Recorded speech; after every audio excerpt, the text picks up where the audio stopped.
Okay, we're back here at the hangar and we're working our way around cutting this car. And I wanted to show right here, you can see a white line. That is a drip. My gun dripped. I'll tell you why, I'll tell you about that some other time. But anyway, it dripped and it hit and it ran all the way down the side here. So I want to talk about how to fix something like that. It could be a run or in this case a drip.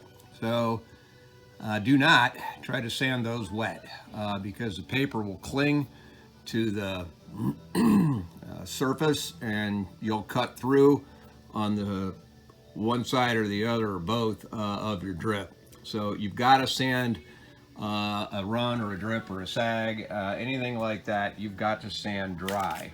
So all I am doing is cutting this dry, and I will keep doing that.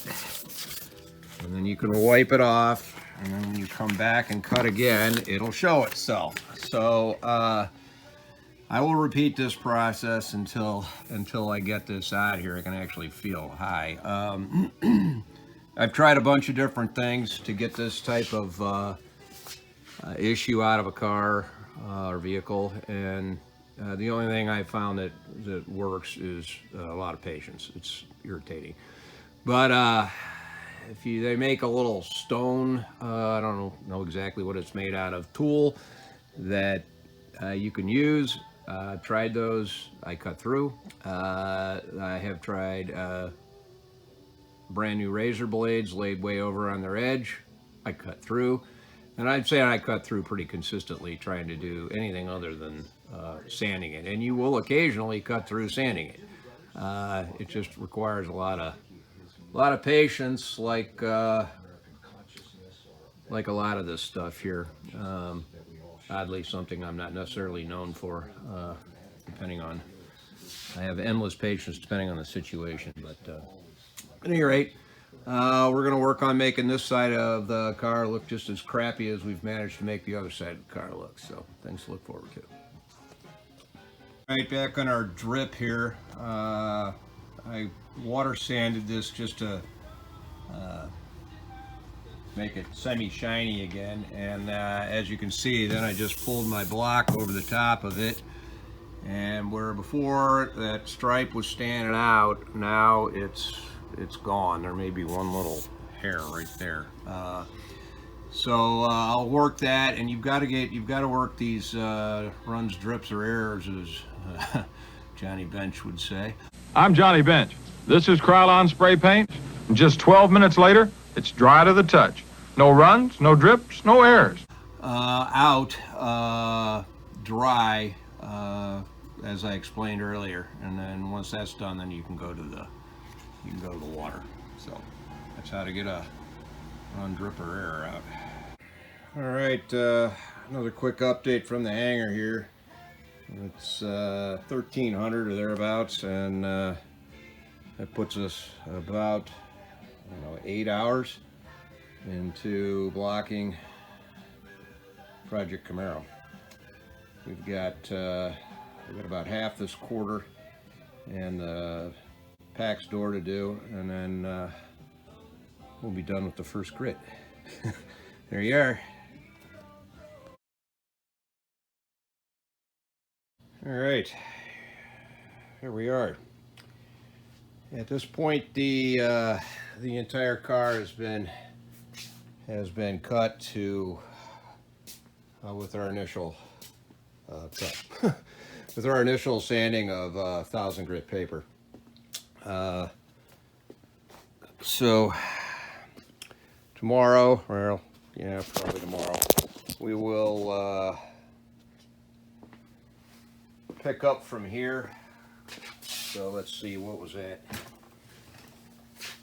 I don't know, 10.5 hours or so to get it sanded to 1500 the way I wanted it. It'll speed up a lot from here, it really will. It seems like this took longer than usual, but it probably didn't. The clear was on slick. I mean, it wasn't that. So, and it's best quality stuff you can buy because that's the only thing I'll use. So it'll definitely speed up from here, but you can see it's a lot of work, and it takes some patience. So for that, I have patience. I find somebody leaning on my car after you do this, I got no patience. You're gonna lean on my car, you better be female, 19 and naked. And even then, I'm gonna have to give it some serious consideration, because it's just too much work. So we'll keep you updated on what's going on. From here, as we progress through, this was 1,500, we're gonna go to 2,000, 3,000, and then 5,000. 3,000 and 5,000 will be on the machine, which I'll show you. There's really not much to see other than when I get the machine out to do some cutting. With regard to the 2,000, etc., because at that point we're just sanding for smooth. We're sanding for, well, it's smooth anyway, but you're sanding to eliminate any of the scratches from the previous grit. The first cut, you're cutting for dead straight, and you're cutting to take any contaminants that got into the job out. So that's why it goes quicker. You're just trying to remove scratches. Now the problem with that is you can't hurry that process either, because you're not getting any indication. I mean, you can't see these scratches. I mean, they're there, but they're impossible to see until you polish the car. And if you try to progress through the remaining grits too quickly, when you polish it, you'll have scratches, which then subsequently is going to cause you to have to go backwards however far you need to sand those out, which then just takes more time. So just like anything, you got to take your time and do it correctly the first time, or it's just going to end up taking more time. So and then I guess a couple final things. One, I'm using a spray bottle, and it's just water with like 2 or 3 drops of Dawn dish soap in it. I like Dawn because of the grease cutting aspect. Not that there's any grease on the car, but I like that. And the soap helps your block slide over it more easily. It's amazing the suction that rubber block with piece of sandpaper with everything wet can hold to that car. I'm going to tell you right now, my shoulders are a little pissed off. The other thing is you've got to, as I mentioned, you've got to look at these panels from umpteen different angles. You look down, and the panel, if you're sanding from the top, you look down, it looks perfect. You get down on the floor or whatever, get down below it, you look up, you'll see more stuff. You look long ways, you'll see something else. I look like an epileptic in a bathtub trying to cut these panels and get them the way I want, because I better get them where I think they're ready to go a half a dozen times, and then I keep sighting that panel and I keep finding more stupid stuff that probably nobody's going to see. But well, it all makes a difference if you're wanting it perfect. And we can't be perfect, but you know, you got to try.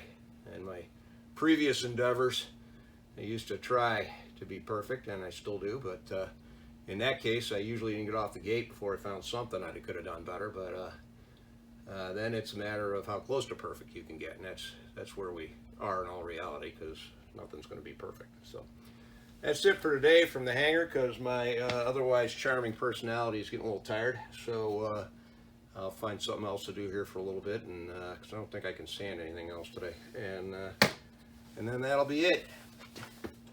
Thank you.